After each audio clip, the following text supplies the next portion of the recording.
Hello, and welcome to the Empowerography Podcast. This is a platform created for women's voices to be heard and a place to share their stories, journeys, and successes with the world for the purpose of helping other women who might be on similar journeys.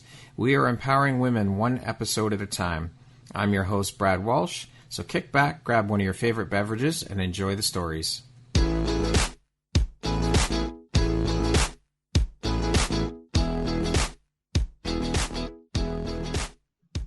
Hello, everyone. Brad Walsh here, your host of the Empowerography Podcast. Today, my guests are Apryl and Sarah, founders of TKL Media and This Kind of Life, and all-around amazing women.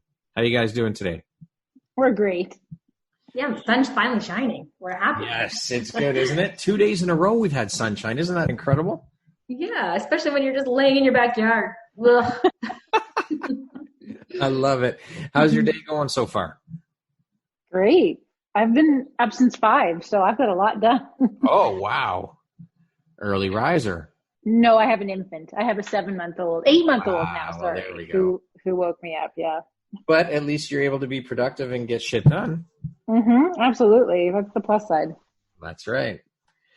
So both of you ladies started out in the TV industry quite a while back. You've been in that game for some time now. You were both videographers and reporters, is that right? Yep, and producers and, we've done everything. Jills of all trades. Yep.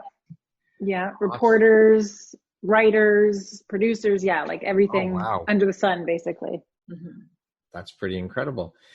Now, how is that being two women in a predominantly male-dominated industry? Did you face a lot of pushback and difficulty for your male counterparts? And if so, how did you deal with that? I would take it first? Well, I was going to say that, when in terms of being a reporter, I'd actually say it's a predominantly female industry. Right. There's certainly when we were both on air, there was a lot more women on air. So men certainly had an advantage in landing, big gigs, big jobs in the city centers. But the senior management typically were male. And that certainly was challenging. I know I faced some challenges with very old school producers who felt it was their job to sort of toughen you up as a young reporter. And they felt it was their role, I guess, if you will. Yeah. So that wasn't pleasant. And we certainly, I know Apryl and I have both dealt with inappropriate sexual advances from people in the workplace. But that said, I would say that those experiences, at least for me, were far and few between. How did you handle those or deal with those, though, when they popped up? I think you always deal with it with humor, because at the time you were always afraid to say something because it would be your job on the line and things would change. So you just kind of like, yep. I think we just kind of brushed it off as best we could. And it was sort of like, I don't know, it was almost like I don't know, Sarah, what do you think? I think that we were just sort of like brought up in an era where we just had to kind of accept it, but not take it. You know what I mean? Like, yeah, it's a hard way to say it, but like, it wasn't always like something was accepted. Like you're going to get this, just deal with it kind of thing. Wow. Yeah. Not that it was made to be okay, but it was also, I think, especially when you're trying to be on air, and especially when you're, as a female reporter, you're almost a dime a dozen at that point. Right. It really was like, it was never expressed, certainly, but the attitude that we both felt, I know, was that, you didn't dare really rock the boat, because if it came down on you, they could easily replace you. Right. Especially when you're dealing with us being in our early 20s at that point, early to mid 20s. And some of the people were like seasoned veterans. Yeah. So, do you think your responses would be much different now, though? How would you deal with it now? 100%. Oh God, yes. I mean, but I can think back to times like, I was a reporter, I was 24, and, I can think some of the stories I had to cover and how out of my depth I was. Just, I didn't have any experience or knowledge about life, really, to be telling people and reporting on these stories and supposedly understanding and knowing all the facts to be able to put together a proper report. And then throw in these inappropriate situations or difficult situations, I just, certainly I was over my head. And at this point now, I can now look back and say I would handle the entire situation differently, from the way I worked to the way I handled those situations. I would certainly take a much more authoritative stance against that. And I would be more confident in my rebuttals and, my ability to turn the person down, and then obviously seek the appropriate consequences. Right. Now, I mean, you guys were in this industry for quite a while. Did you see, or was there noticeable changes in those regards, in that type of behavior, and how women were viewed in that industry? Did that change over the years in your experiences in the business, or was it pretty much the same when you left that world? It depended, because in my situation, I worked my way up to being an associate producer. And and it was a pretty big show that I was part of. I think I had to earn the respect of people, and then that sort of changed. I never saw anything that happened at that level. People just did their job, which was great. The problem is that sometimes I don't think they took certain women seriously if they didn't perform to the way that they wanted to, or they didn't give everything. And I feel like for women, they actually have to work 10 times harder to prove themselves than a man does. And that might be a blanket statement and not seemed as fair in the eyes of some people, but that's just how I see it sometimes in that era. I think now women have a better chance. Well, I think that they won't put up with as much shit either. No. For the most part. And nor should they. Nobody should have to. I mean, it's ridiculous to think that mentality is still prevalent in 2020. That things haven't changed that much from the 70s and 80s, where women were viewed as different in the industry and not eligible for certain roles because they're a woman. It's horrible. Mm-hmm. Do you think that's still that prevalent now, though? See, we work alone, so we don't see that like in the industry that we work in. It's really, women are killing it in the industry. Yeah. Where I get offended is that when women aren't enlightened themselves or awaken themselves, because if they're putting on women's conferences, they're doing things specifically for women. Yeah. Then it should be all women. And it really drives me crazy, because in this day and age, we really should be helping women. Nothing against your gender, but if it's a women's conference, I don't want to see a man on stage. So that's just because women, I appreciate that men can be advocates for women, which is great, but you don't know what we're going through. You have no idea. So that's just in our industry, because we're so far removed from television at this point. That's where I feel like we need to really work toward. Do you see a lot of competition? Because I know I come from a corporate background, and I saw a lot of tearing down instead of building up of women with each other. And it always boggled my mind that women would be tearing each other down and not supporting one another. Do you see a lot of that? Oh, yeah. Doesn't that boggle your mind, though? I don't know if we're just used to it. It doesn't boggle my mind. Like, there is still that collaboration aspect, especially in the social media realm. But then there is also the idea of competition. So, I don't know if it's just trendy, but there is certainly a movement towards collaboration over competition and being secure in what you offer versus your friend who's also a social media, say, influencer, and you're both vying for the same campaign. Right. But I think it's also natural to have a sense of competition. It's a fairly saturated market. And, everyone is vying for the attention of the brands, sort of working with partnerships in terms of that industry. And certainly in television, you're constantly competing, right? You're competing to get the job, and you're competing to get the better hours, because of course the hours in that industry are very crazy. Right. So you're competing to, then get the hosting gig, and you're competing to get, the anchor desk, and it's, there's the competition never really ends. So I'm not shocked by it. I certainly hate to see women being, tearing each other down, not just being competitive, but being, but being nasty to each other. That certainly is disappointing. If I can add something to that, because I feel like in our social, like in our community that we've built, especially on This Kind of Life, we have nothing but kind people that are like our biggest cheerleaders, and some of them we've never even met. So I feel like there's a shift. I think when you put your authentic self out there, then people are drawn to that. And I'm so grateful for the community that we've built in the last few years on This Kind of Life, because they are nothing but kind. There's a few. Well, yeah, we do get the odd thing where people will, but it's somebody who isn't even a follower of ours, or they haven't been a follower for long, and they'll sort of lash out, and you can kind of tell we're like, we don't know you, because you get to know the people in your community, right? Yeah. So, well, I mean, there's a difference also between competition and tearing each other down. There's a huge difference. I mean, it's a fine line, but there's a big difference between the two as well. Oh, absolutely. Now, you guys are currently partners in 2 businesses. So This Kind of Life and TKL Media are 2 separate businesses, correct? Mm-hmm. Well, they complement each other. Okay. Can you tell us? TKL Media is our parent company, if you will. Okay. So that is when we first started.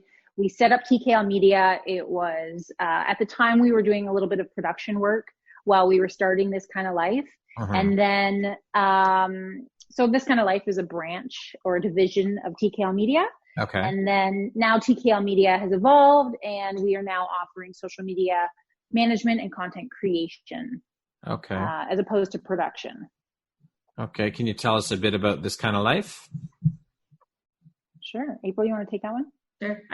We usually do this one reversed. Oh, right. I can do it. Okay. Well, either or whatever. So this Kind of Life is actually what we started. So we were both on-air personalities, and we kept having this idea for a long time. Like, everybody's watching, like, we're watching videos on social media.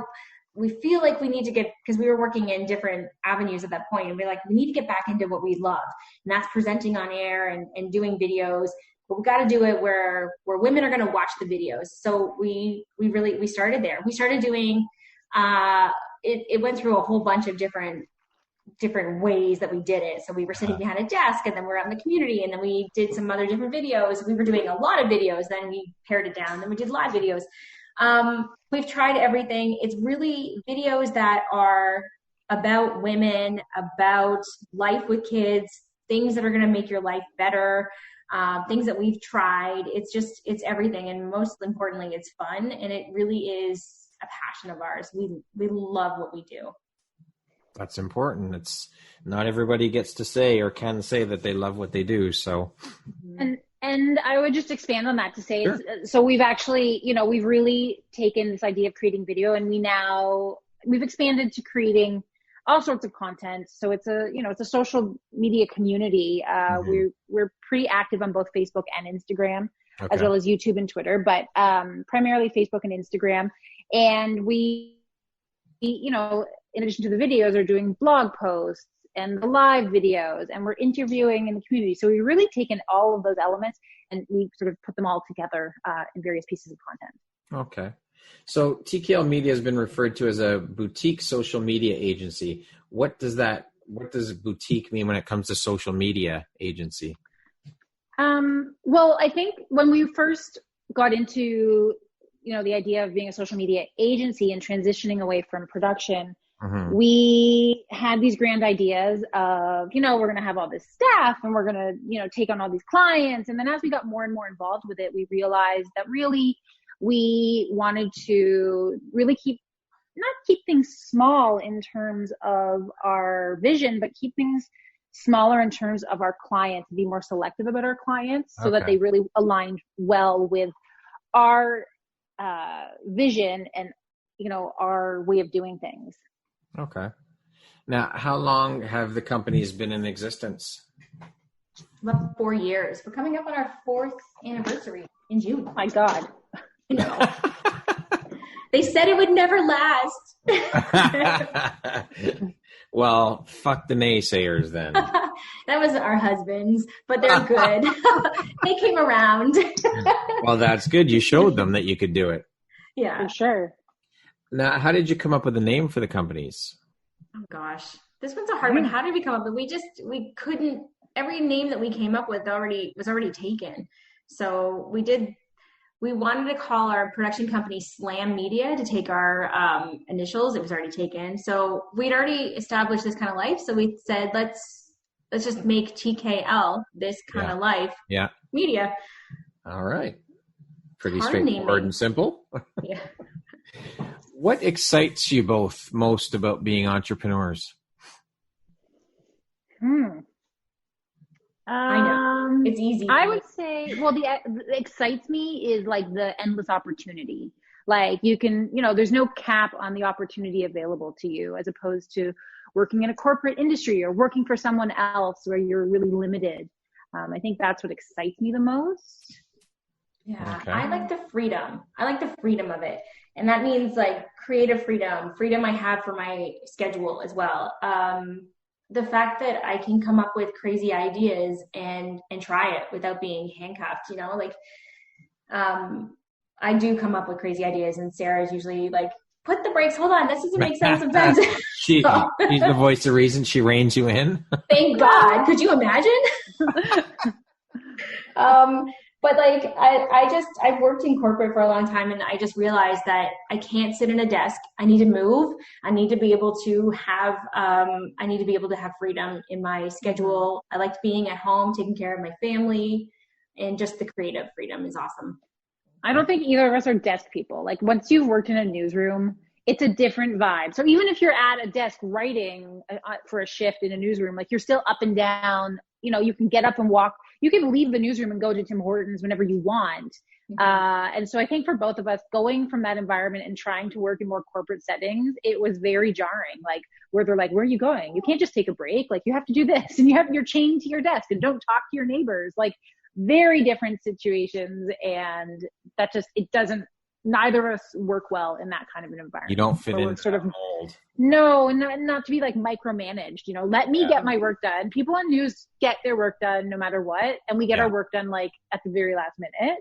So don't tell me I can't go get a coffee when I've got 4 hours. Cause like, I'm going to get it done. Go get it anyway. Yeah. And working in corporate, they didn't understand that, where I have weird ways of processing things. So if I have to write something, I'm walking and I'm thinking, and they didn't like that, I don't think. So they thought you were walking away.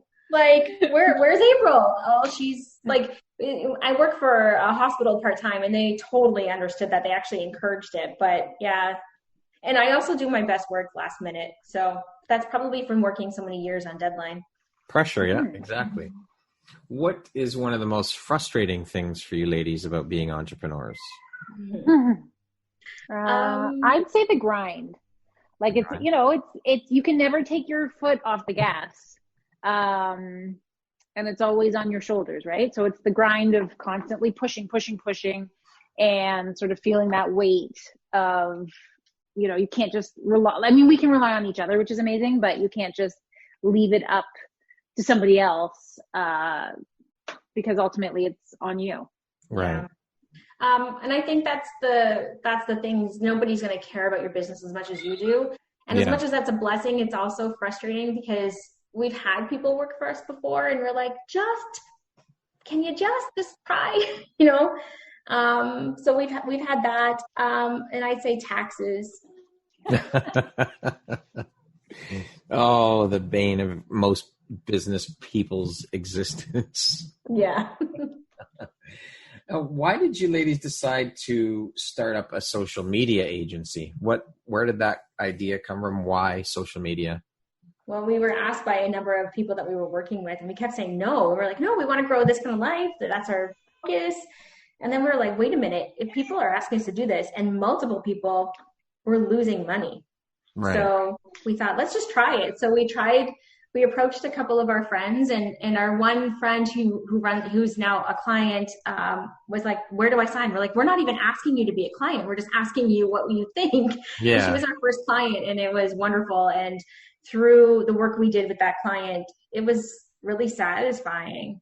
So we were able to learn and make mistakes through that. And then, I don't know, it's just going, and we found a rhythm and a technique that works, and we love it.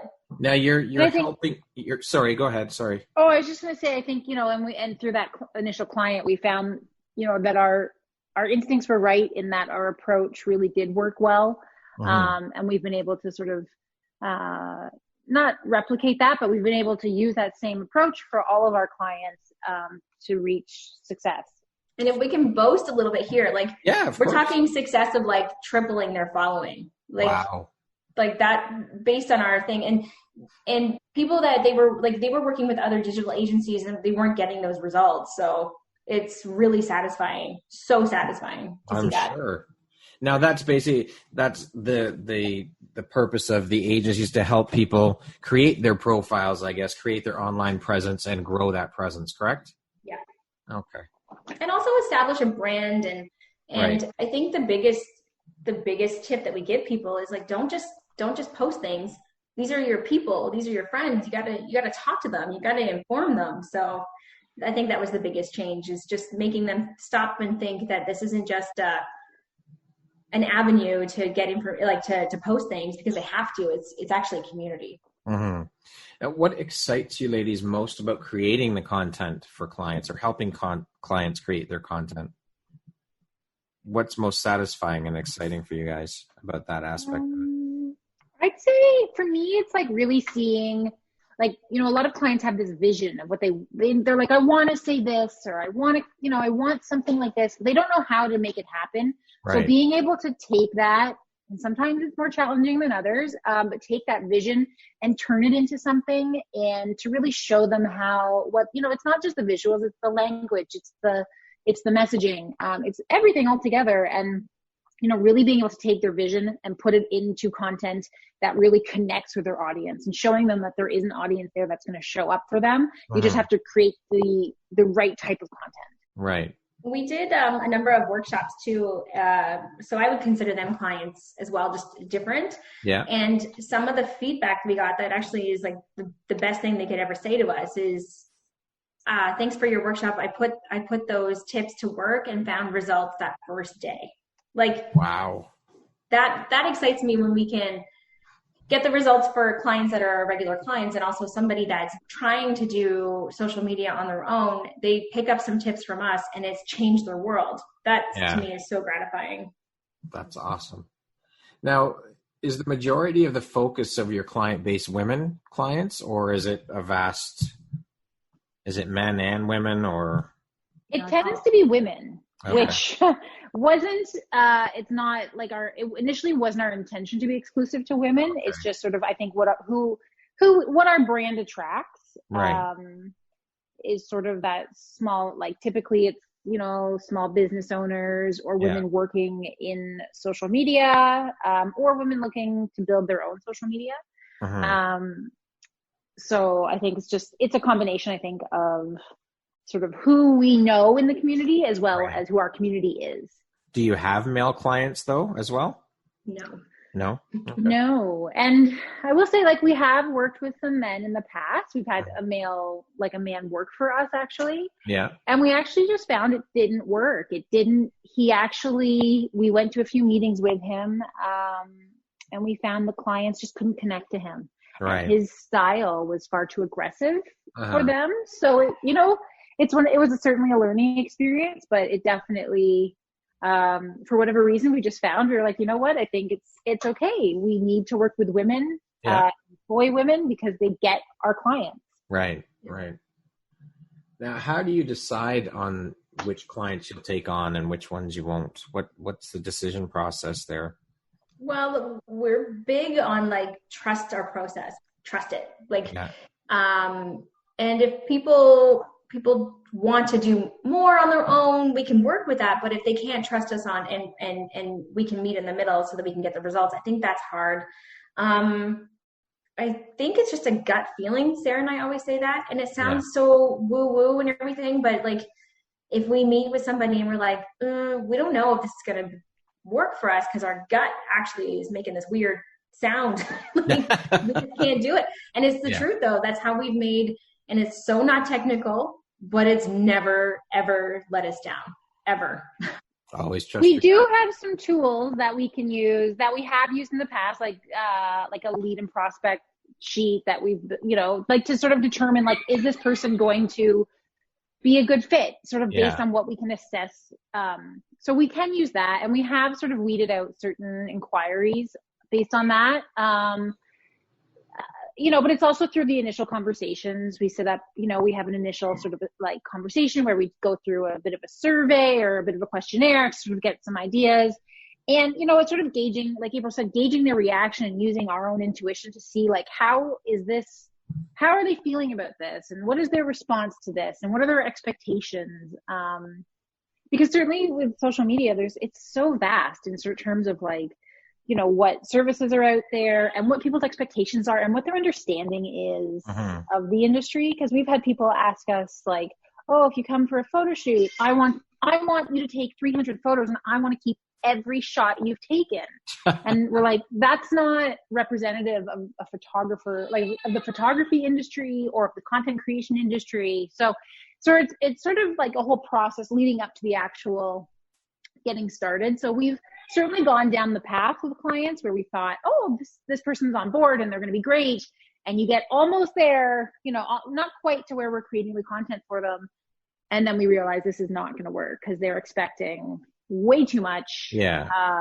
Or they're expecting things that aren't part of the deliverables. So, for the most part, we've been able to weed that out before they become clients. There certainly have been clients where they are halfway through a project and they're like, what about this, this, and this? And you're like, that's not in our contract. Yeah. But, for the most part, we can sort of get there before we get into the actual process of working with them. Mm-hmm.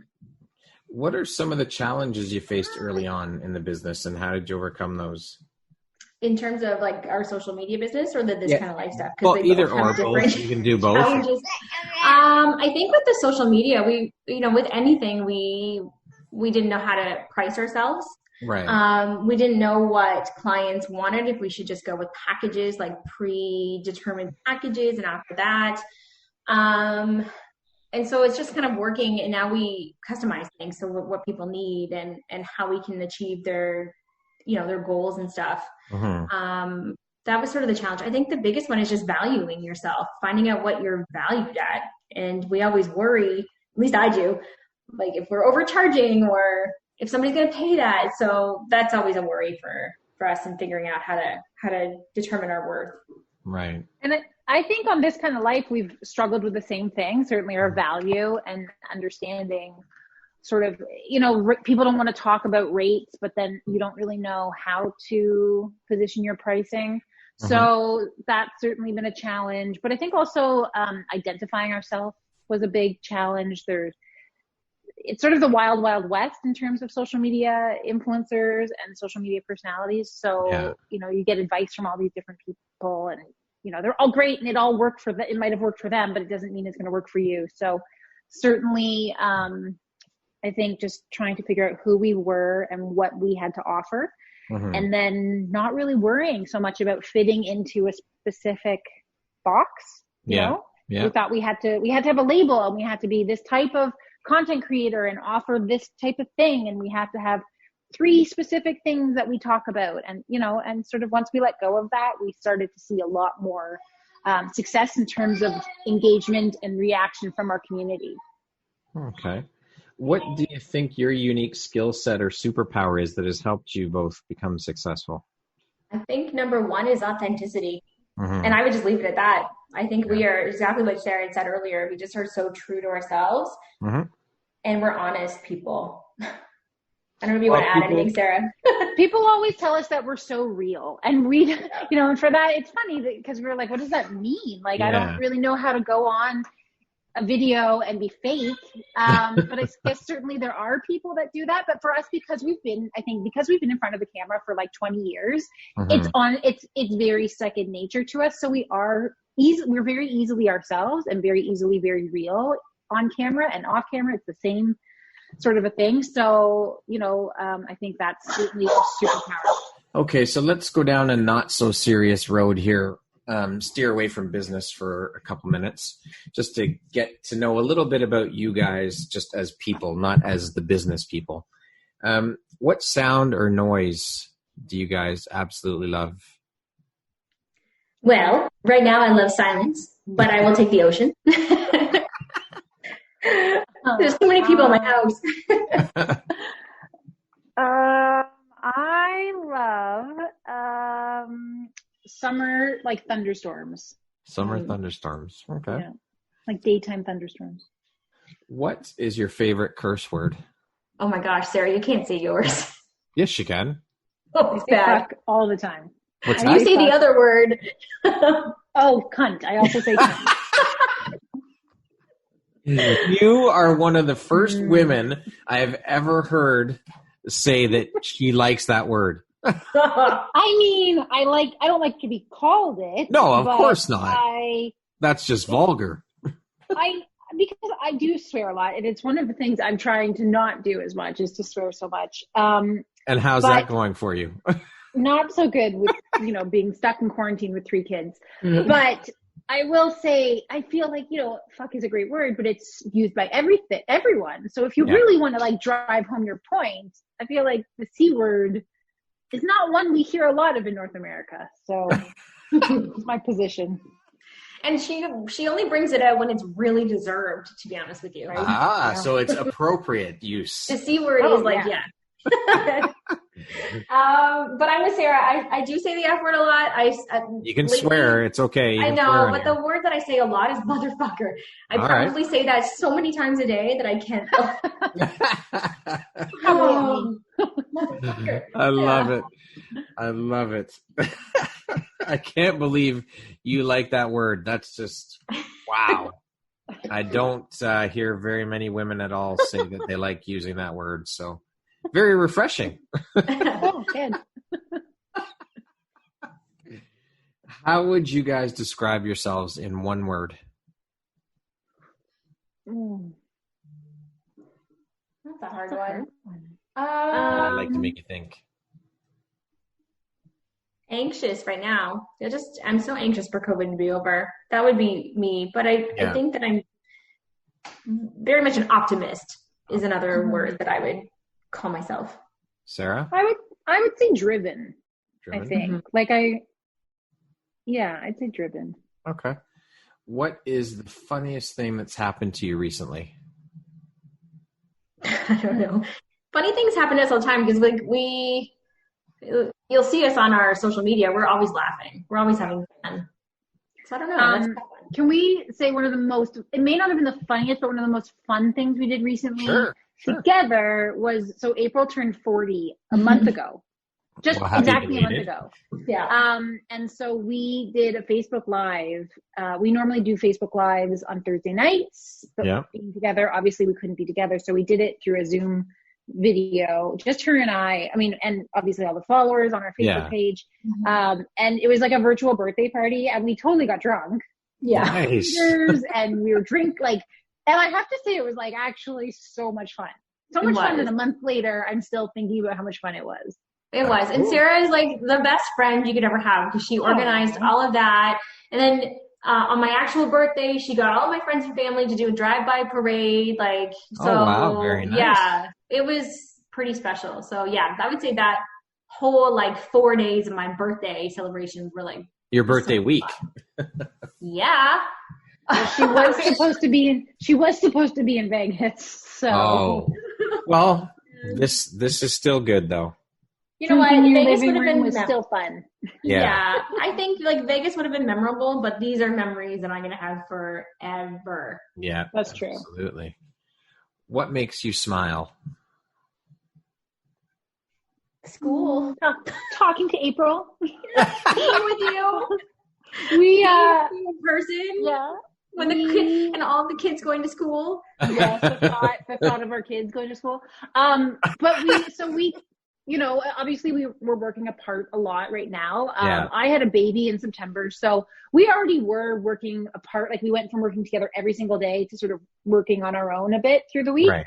And now, we still connect though. We don't, maybe not every morning, but we touch base every day to see what each other's working on, to see what each other's got, because we're juggling so much right now with kids and other jobs and all these things. And so, just to see what we can do to help the other person and, cheer the other person up. And sometimes we're gossiping and sometimes we're bitching and, talking nonsense. Yeah. Okay. Do you have any guilty pleasures? And what are they? Oh, God, yeah. Okay, let's hear them. Go ahead, Sarah. Okay, one of my favorite things to do, and this is so weird, because I'm in the middle of trying to lose a whole bunch of baby weight. One of my favorite things to do is to eat a bunch of junk food while watching My 600-Pound Life, which if you don't know that show, it's about like morbidly obese people trying to lose weight. And I'm totally I'm not judging them. I am like in it for them. I want them to do it, and it's great. But then I will sit there and eat like a bag of chips. And I don't know, it's like this really weird but satisfying irony thing.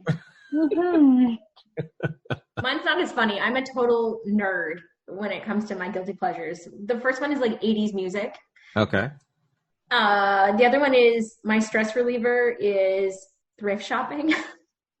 And then I absolutely love historical documentaries.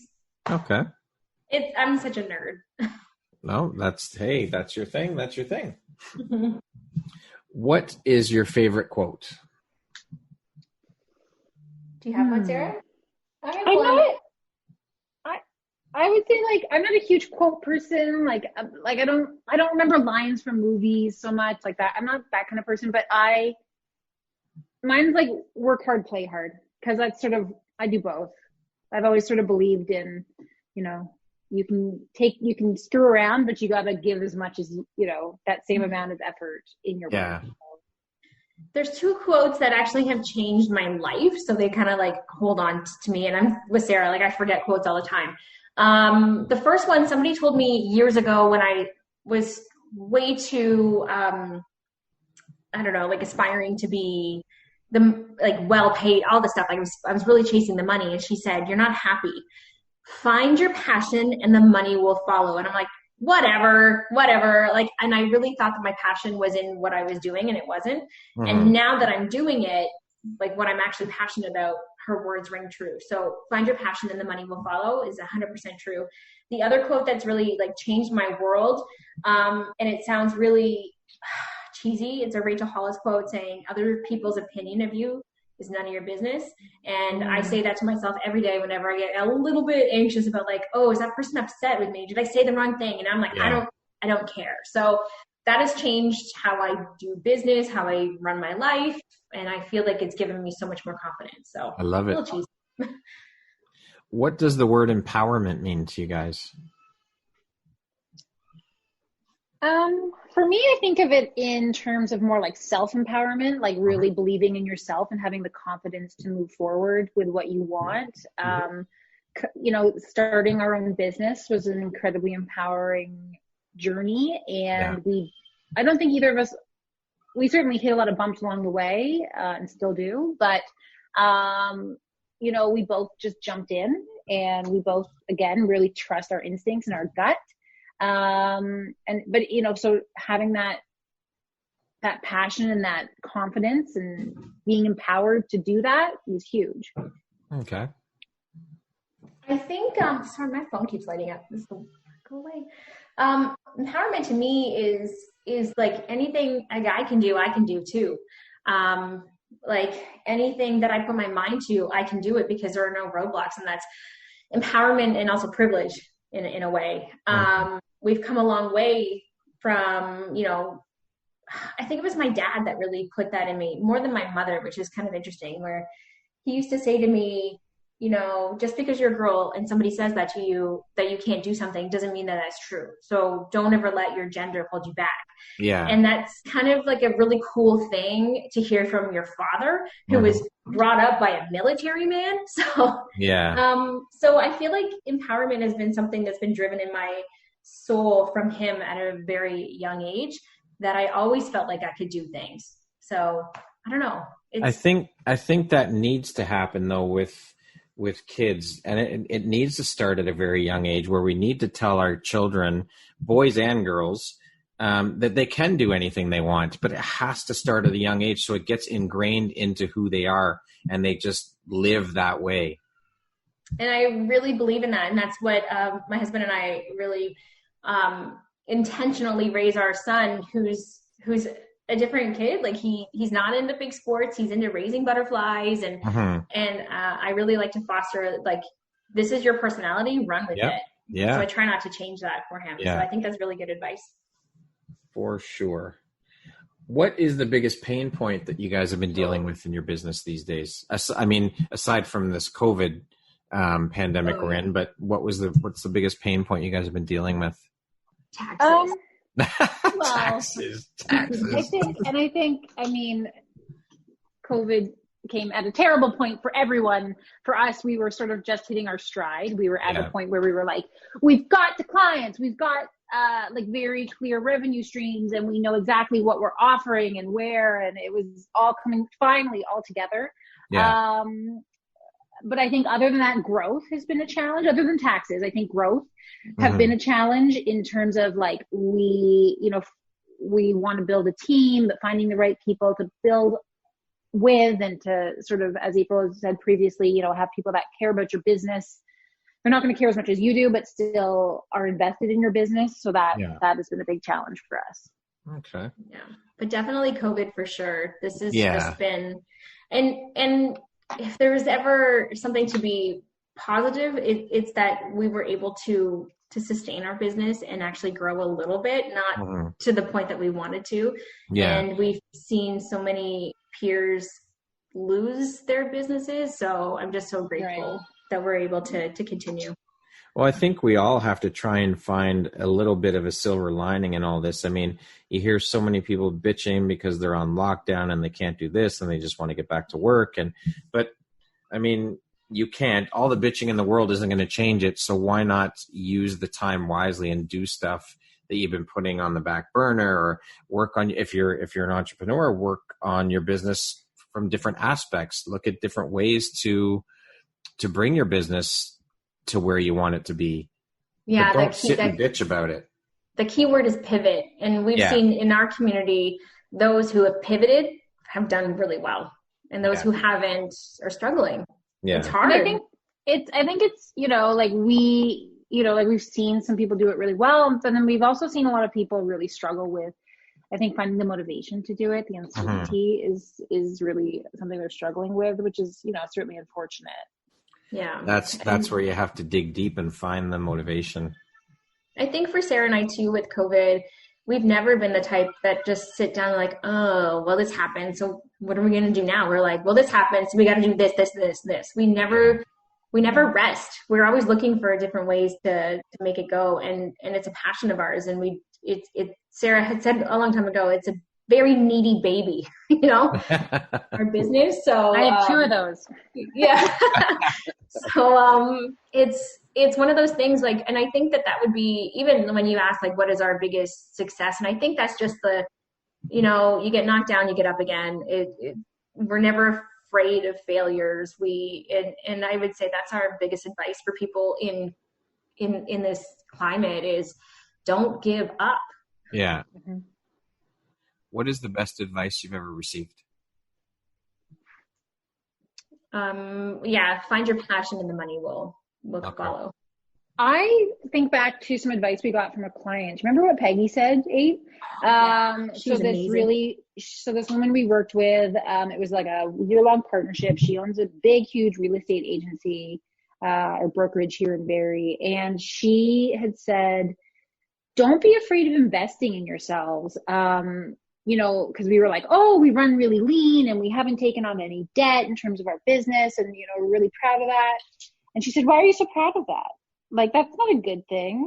Don't be afraid to take that leap if it means it's going to allow you to grow. So not that we've necessarily done that yet, but it's certainly, she's put that into our minds that it's okay to take on debt and to sort of build this business and to, invest in this business, if you will. Yeah. Yeah. Some background on her too, like she was on welfare and now she's the top broker in like Canada, or one of the top brokers. So, wow. Like her advice was worth $1 million.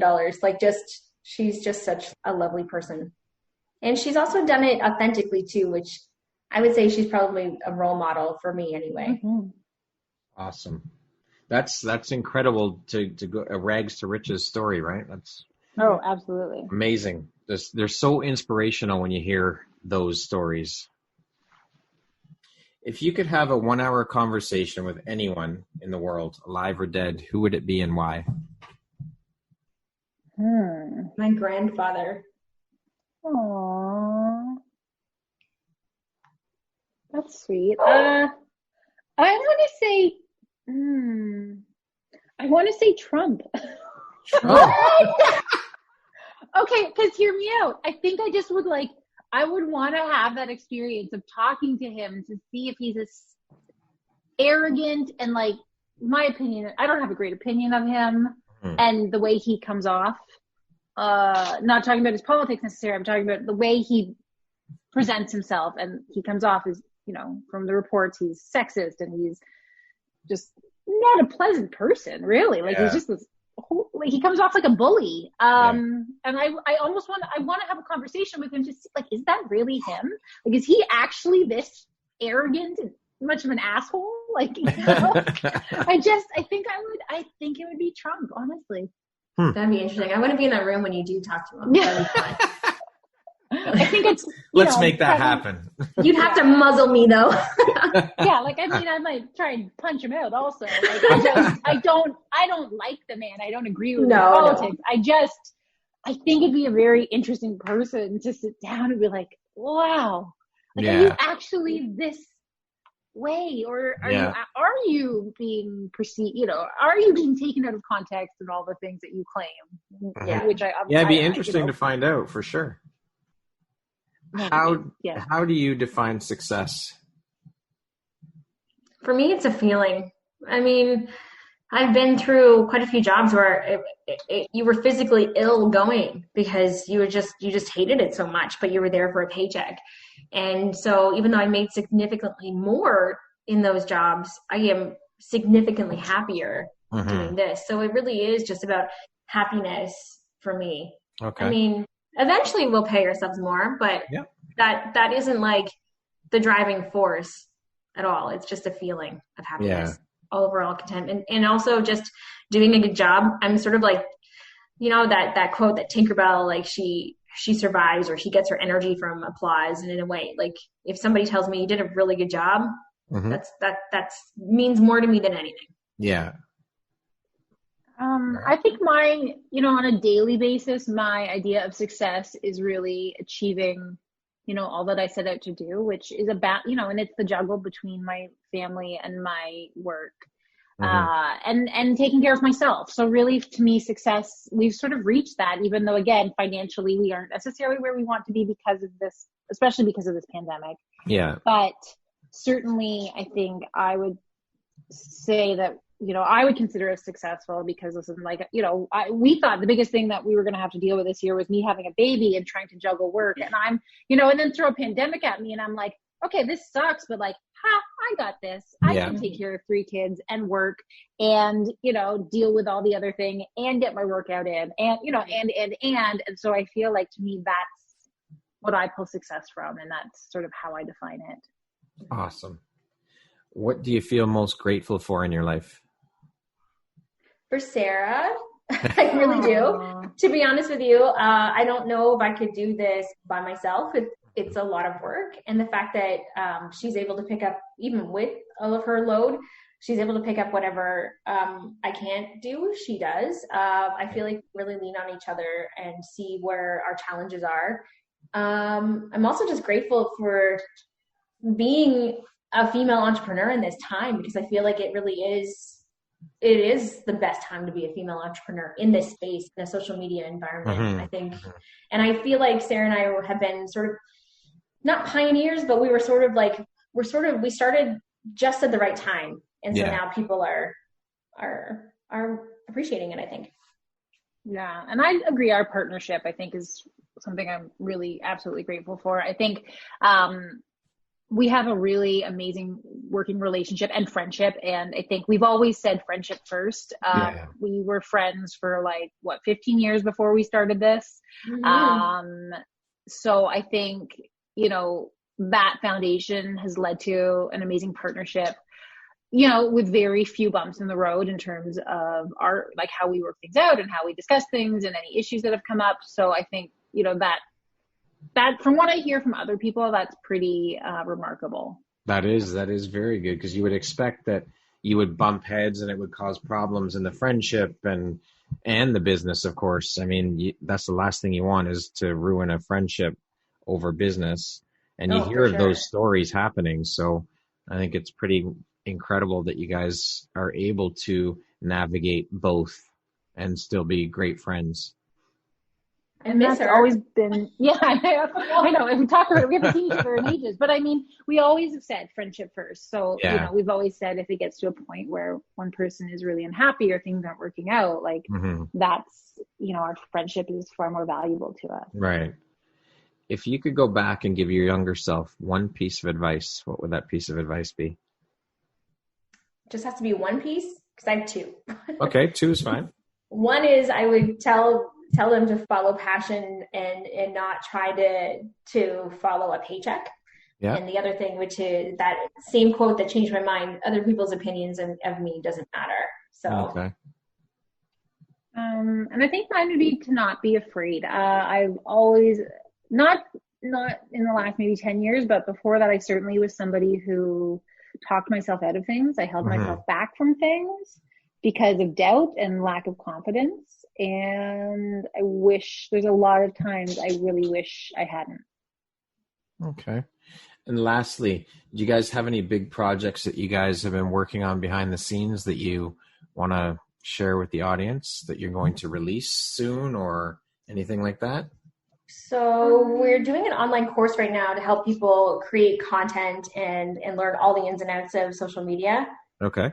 But also, if COVID ends, we're going gangbusters on in-person workshop. Because that was something we were just coming into, like on our own. We had done one or two, and then of course with me having a baby, we took some time off. And then in that time, funny enough, we had developed this online course. So we had run the course once in January, and it did we had such amazing reviews. Everybody raved about it. And so now we're just going to run the second, we're going to run it again. And then, because of COVID, unfortunately, there's nothing massive happening. Yeah. That's brand new, but certainly we're always putting out new content, new videos, new blog posts, new photos. So there's always something. Excellent. Well, thank you both ladies so much for being guests on the show. It was a pleasure chatting with you guys, and thank you for sharing your insights and a piece of your journeys through this business and through life. I appreciate you guys both. No, thank you. Thanks for asking us. That's so cool. Yeah, thank you. It's been wonderful chatting with you guys. Once again, my name is Brad Welsh, host of your Empowerography podcast. My guests today have been Apryl and Sarah. They are the founders of TKL Media and This Kind of Life. Thanks, ladies. I hope you guys have a wonderful afternoon. We will. Thank you. Bye.